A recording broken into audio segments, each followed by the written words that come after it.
Les cantines scolaires participent à créer les conditions pour une bonne alimentation des enfants dans les écoles. Ainsi, à l'issue d'une étude établie par l'ONG Social Justice, 67 écoles sur 100 manquent de cantines scolaires.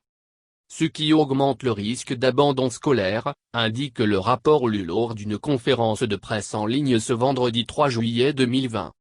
Pour cette association, au regard de ces résultats et compte tenu du fait que les cantines scolaires sont essentielles pour un meilleur parcours scolaire des enfants, des recommandations telles qu'instituer une parafiscalité pour la constitution d'un fonds destiné au financement des cantines scolaires, susciter l'intérêt et mettre à contribution les entreprises de l'éducation, de la santé et de l'alimentation dans chaque localité en vue de la mobilisation des financements, susciter l'intérêt et mettre à contribution les coopératives locales de vivriers, de café, cacao, EVA, etc.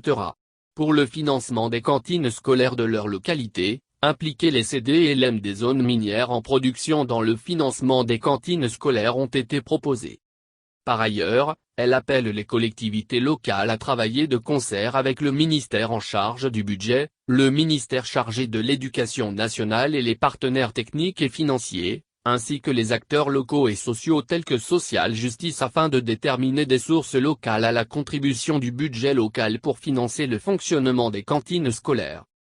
Il faut rappeler que cette étude a été menée par Social Justice en 2019 avec l'appui financier de l'International Budget Partnership, (IB). Le rapport révèle également que la majorité des fonds alloués aux cantines scolaires, soit 65%, proviennent de financements extérieurs, tandis que l'État couvre environ 35%, ajoute le document.